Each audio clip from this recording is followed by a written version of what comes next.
tell you the updates. They didn't think people were going to take pictures. They didn't think people were going to film. They didn't think it was going to be in real time. You can't edit from your phone. They got out there in real time. So now the scribes are like, wow, police brutality, well, that's nothing new, but hey, it's real time. It's a car accident waiting to happen. Let's write about it. And they wrote about it. So now the higher-ups are going to say, hey, this is a city. New York and police brutality is like American apple pie. It's nothing new. So, I'm here to tell you, I am the scoop by the door. The update is, they have, what they didn't realize was that the club would have the footage. So the DA was a young man who actually had some humanity to him. And he took his DIs out and he went to the place and they recovered the footage. And the footage shows what happened inside the club and what happened immediately outside of the club. I didn't see that. It's hot potato. The DA says Internal Affairs has it. Internal Affairs says the DA has it. Internal Affairs comes to my office. I give them all the footage. The DA says, hey, Ken, types me the other day, hey, I didn't forget about you. I got another case, no problem. Eventually, that's going to have to show its head. And I guarantee that Kelly and his office have seen that tape. Yeah. And if you put that tape out and you see, hey, these officers were unprovoked. They went in there, it's equivalent to us right here. Someone makes a call and says, hey, these guys, there's an argument here. The cops get here, they see no argument. They didn't grab this young man who has his camera right here, and they drag him around, tune him out on the steps. That's what happened, and that's how it spilled out. So now, what are they going to do?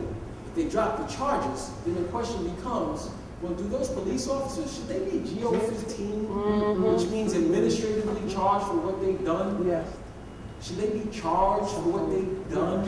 Should there be some training for what how the culture is in this office? You have guys coming from Long Island, guys coming from all these areas that they're not really around us. They're not communing with us.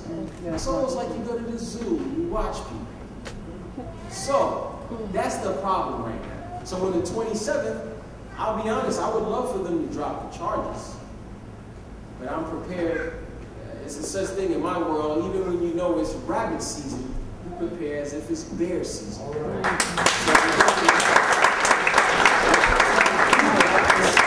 I really mean, if you have a brother, you have a sister, you have a son, you have a daughter, you have a neighbor who you like, understand there is something that connects us all. And it may not be this music, it may not be any of this stuff, it's humanity. And people have to start speaking up. So on that note, let's welcome to the stage Chocolate Boy Wonder.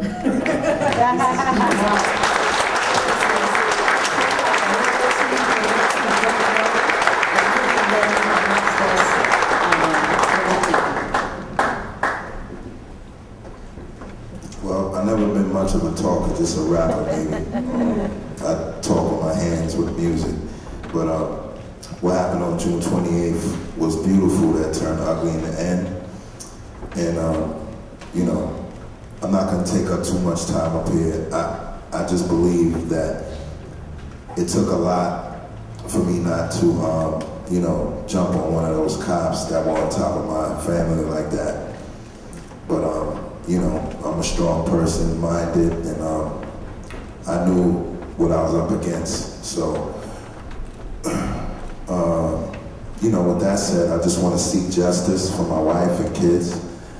And, you know, just think positive and keep making the music that Pete Rock makes, because it's definitely not violent, you know what I mean?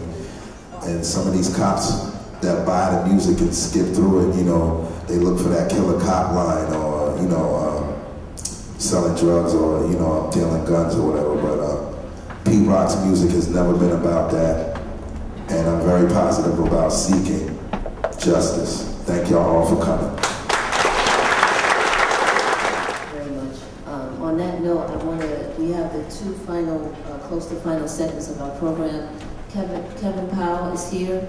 No stranger to this church, no stranger to Brooklyn, certainly no stranger to activism. Activist and a writer who's been on the forefront for a minute. So Kevin, we thank you. We want you to come and give us a little bit of context. And then right after that, the close to final segment, Lumumba, without introduction, you and the People Justice Coalition can come right up directly after Kevin.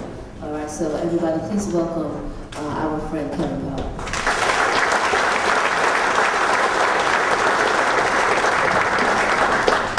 Peace. Peace.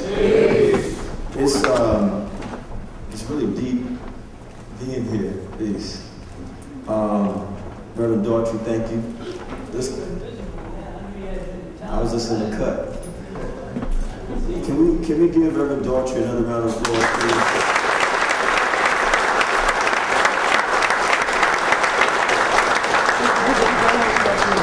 It's incredible because I was a teenager when I first encountered Reverend Daughtry and all the work that you all have done in this church. And I just want to say from the bottom of my heart, thank you and thank you and thank you, because what Brother Lumumba Bandeli said is true. This church has always been open to us and always been welcoming to young people. And as someone who had an opportunity to interview Tupac many times when I was by, I know how badly he needed father figures, so we thank you even for taking the time to talk to him. Appreciate you. I'm going to be mad quick because a couple things that need to be said. Certainly want to thank the committee that put this together. I want to salute Sharon and Pete Rock and family, Steele and Cynical, wherever they are. Steele is in here somewhere.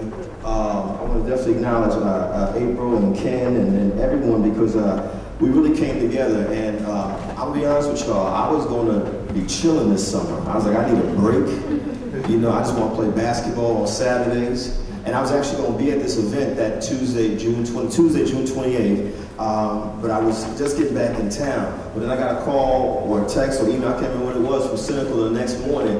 And Cynical's like my sister. We go way back. Anyone who's been in this hip-hop game knows what I'm talking about. A lot of us work together, you know, and we support each other. And so when she told me what happened, I said, well, whatever we can do to help. And I immediately reached out to folks, and we just started putting it out there on blast. Because I think one of the things that was underestimated, has been said here, is that those of us who are hip-hop, cell phones, taking pictures with it, videotaping stuff, this is like second nature to us. This is what we do. And so anytime something like this happens, I actually want to say to everyone out there who's watching this on live stream and all of y'all here today, we would not be sitting here if it wasn't for sisters and brothers who broke the law in America's history. Let's be clear about that. We would not be sitting here if it wasn't for folks who said, you know what, even though slavery is legal in this country, I'm going to defy this law and I'm going to escape, and I'm going to create something called the Underground Railroad. I'm going to run through places like Brooklyn, New York. Are y'all with me for a second? Yeah. And Reverend Walker knows what I'm talking about. We know that there were sisters and brothers coming out of the 50s and 60s. There were laws in place, and they said they're going to defy those laws. So I don't care if there's a law in New York State or New Jersey or California, anywhere around the country. I'm saying to all people who grew up in hip-hop, there's multiple generations now. It ain't just one generation, there's many generations. I'm saying to you all, if you see something wrong, pull your camera out and videotape it immediately. Please, because we've got to stop this kind of misconduct and brutality against our communities. I asked April, what should I talk about? And she said, talk about the history of police brutality.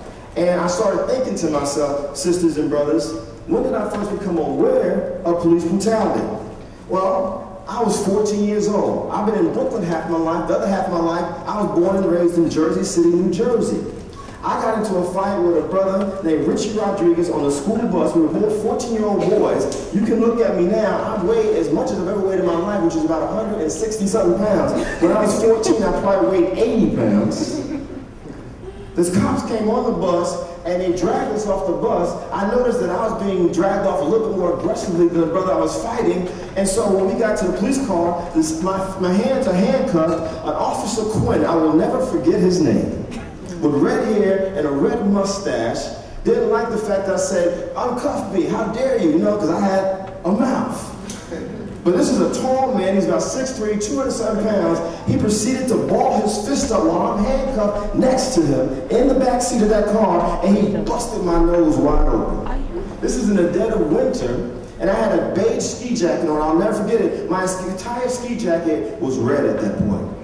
I get taken to the precinct downtown Jersey City, sisters and brothers, and they handcuffed me to a holding cell. And when my mother got there, because, Ken was right, mothers are so important here. In fact, we know there's some mothers here who have lost Dear children of police brutality. My mother was horrified that they didn't take me to a hospital. They didn't ask me if my nose was broken or did it hurt, anything like that. They simply handcuffed me to a cell. Eventually, she took me to the hospital. I'll never forget, we had to get on the bus. The whole bus is looking at us. And what I remember after that, Reverend Dartrey, is that the local NAACP chapter somehow or another got our phone number and called us and said, do you want to press charges? Do you want to follow up on this? Because of fear and ignorance. Fear and ignorance. I said no. Little did I know, Reverend Dartrey, that within a few years, I would be one of those young people out there in the 1980s protesting Eleanor Bumpers, Michael Stewart. The list goes on and on. Little did I know, Reverend Dartrey, that in my lifetime I would be out there with Valerie Bell protesting the 50 shots that happened to her son, Sean Bell. Little did I know that when that Haitian brother down in Florida just a couple months ago was shot at over 100 times, I would get calls from people. Little did I know, Reverend Dartrey, that we would be here over and over again over the last 25 years of my life talking about the same thing again and again and again. And Lumumba said it correctly. We've got to organize and mobilize. And what I love about this that's different now, and no disrespect to my elders, but I love the fact that there are young people here. I love the fact that there are young people who are under 40, under 30, under 25 here. Because it is your time to say, this is unacceptable. I have a friend who's from Trinidad and Tobago. You know Brooklyn is the West Indies, y'all. Come on. Her nephew is 21 years old. Doesn't even have a job out there struggling. Ain't selling drugs, ain't doing nothing. But when you don't have a job, you just kind of stand out on the street sometimes. Am I right? Well, this young man not only got shaken down by the police, he got his leg broken in Brooklyn, and then somehow or another, he was charged with disorderly conduct and assault and ended up on Rikers Island. Now people say you must be exaggerating, and I'm saying no, I'm not exaggerating. This stuff is real. It happens every single day. And as Brother Ken Montgomery said so eloquently, we're not excusing anyone in our community who actually are criminals. We're not excusing anyone who's been so inculcated with this thing called self-hatred, where we rob each other as Black and Latino people. We're not excusing that. We're not excusing that at all. But what we are saying that when something like this happens, when I heard about it, I said, wait a minute, at the Pete Rock party? Right. Pete Rock is not only an icon in hip-hop history, he's right. One of the most important, April's right, one of the most important figures. I can't even think of one song that talks about anything negative. However, when we're talking about the history of police brutality and misconduct in our country, we also have to talk about something called racism.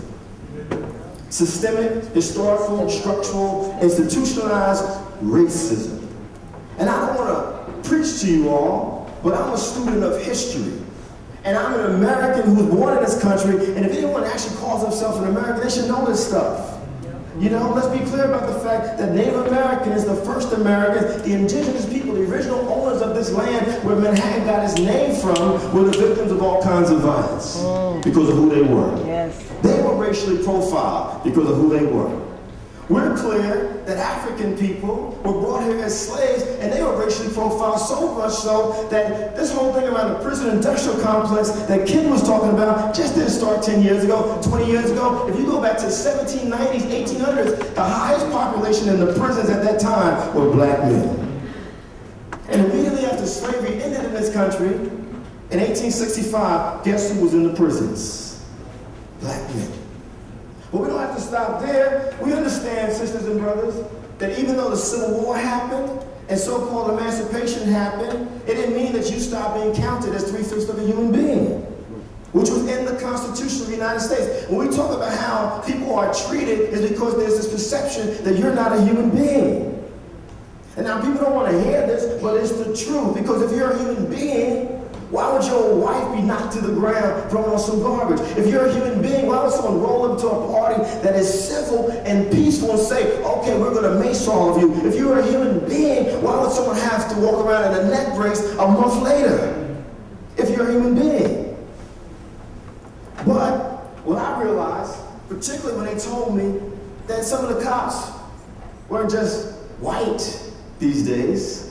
Some of them are black. Some of them are Latino. Black and Latino police officers. And I want y'all to think about this. And Reverend Starchy knows what I'm talking about because he's an elder. People like him marched and organized and protest and sacrificed their lives so that we can have more black people on the police force, more Latinos on the police force, more women on the police force, not for you to take on the mindsets. Amen. Not for you to take on the mindsets. But to be sure that we have some connection to our community. I'm not saying you gotta be from Brownsville or East New York or Crown Heights or Canarsie. I'm not even saying you gotta live there now. But what I am saying, whether you're white, black, Latino, or Asian, and if you grew up in America the way I did, you've been brainwashed to believe through the educational system that we're nothing, because the history's left out of there. You've been brainwashed through the mass media culture called film and TV and books that we're nothing. You've been brainwashed by the co-optation of this thing that we call hip-hop, that we love, that we're nothing. And even the news media. If this was a fight right now, we'd have every channel in New York City right here. But here we are on a peaceful gathering, and there's barely any media here except for us being the media. And so, when I hear that it was a black cop that was acting out, or a Latino cop that was acting out, or a female cop that was acting out, on black and Latino people, I'm saying to myself, what a deep slave mentality this is.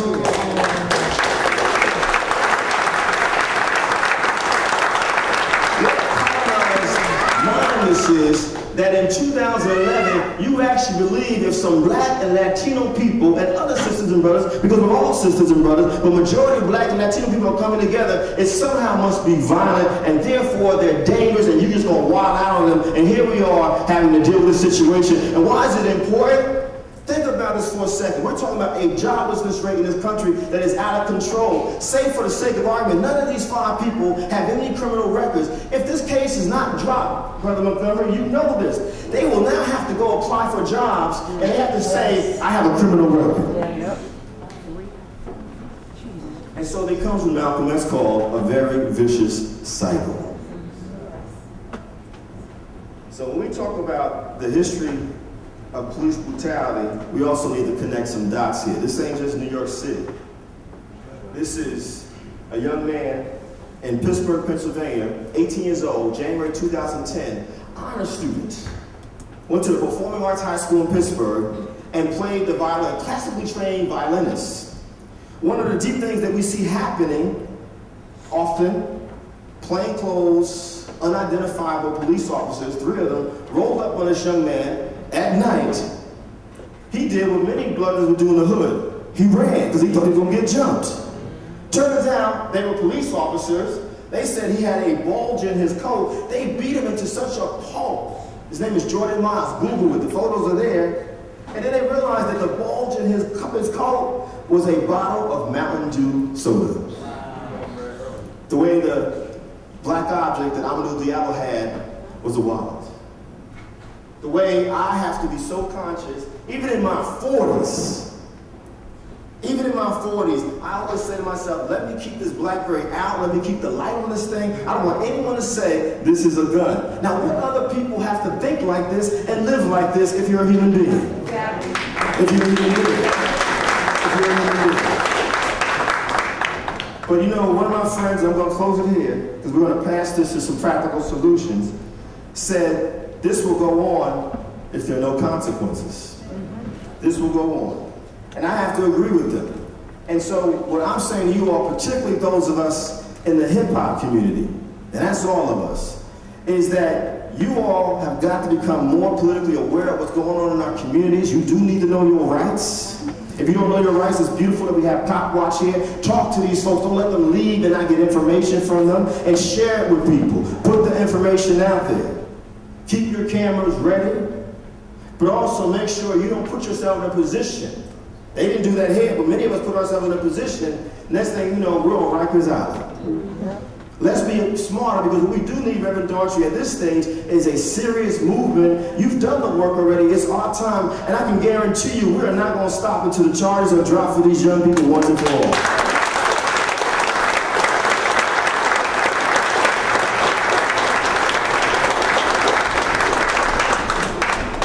Thank you, Kevin.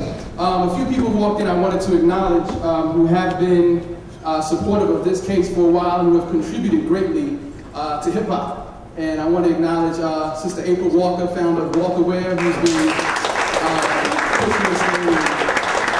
And I want to acknowledge also to my right, Evil D from Monumental, from the piano folks, from Lights, Vanessa in the back. So this is who we are. We're here because the Monumental 5 is us. We're here because any one of us could be in those seats. We're here because they are not the first, and they will not be the last. So, a few things before we close out. We want to be able to talk about solutions. And in order to do that, we have to put things in another context. So we're not just talking about police brutality, but we're talking about policing. We're talking about, as Kevin said, a racist, not just institution, but a systemic kind of process that creates these dynamics.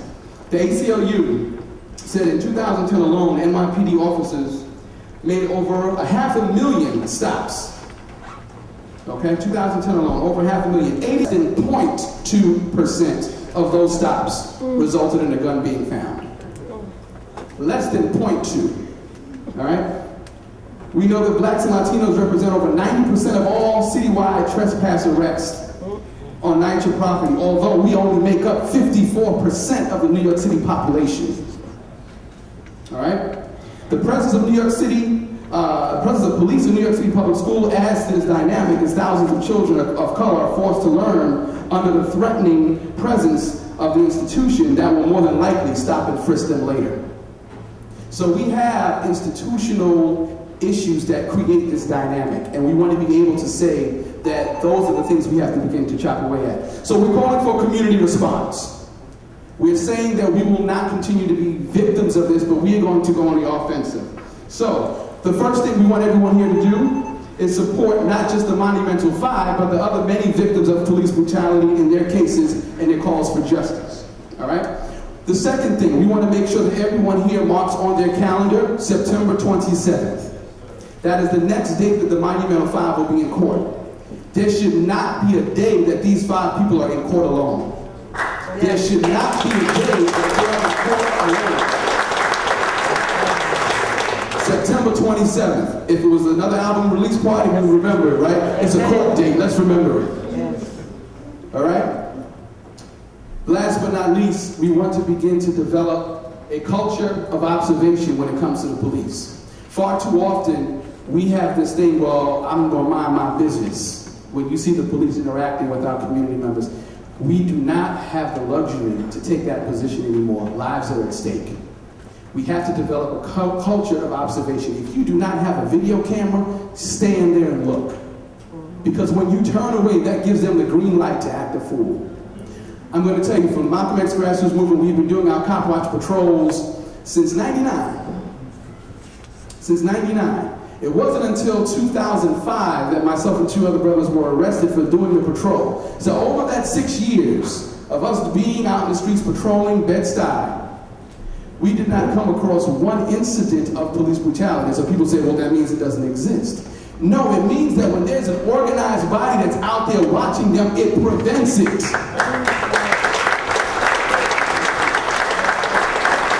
So we want to be able to share this model. People's Justice is a coalition that exists. I'm going to introduce Sister Linda Tigani, who's going to talk to you about People's Justice and how you can get trained, how you can get involved, and how you can begin to be a part of this offensive that we're talking about. Linda Tigani.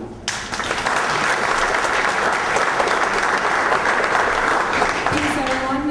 I am the MXGM member to People's Justice Coalition for Community Control and Police Accountability. We currently work across the city with teams in Jackson Heights, Queens. We have a team in Sunset Park, Brooklyn, in Northwest Bronx, and of course we work with MXGM. I personally have done Cop Watch for about 3-4 years now. And so the work that we do really started with Sean Bell's case. And we organized around Sean Bell, for his family, for that community. And what we found was that there was a greater need for continued work in the community.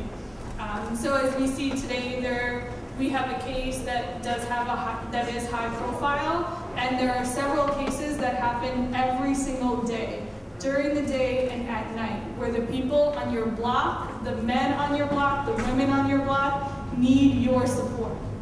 I have personally seen cops go from cursing and trying to strip search people on the street to changing what they were saying once we hit the spotlight on them, once they saw that there were cameras. Community members love and need our support to be out there. So what we do is we go into communities and we offer Cop Watch trainings. We come out, we bring material, we give you guys t-shirts, we go out with you for the first couple of runs to get people to the point where they feel empowered to go out on their own. We do Know Your Rights workshops, where we will come out and do workshops that will teach everyone what their rights are for documented, undocumented, young people, and elderly. So the goal is to get as many Cop Watch groups started. What happens is that when we get a group together, we have a group that's established in the neighborhood that interrupts oppression when it's happening.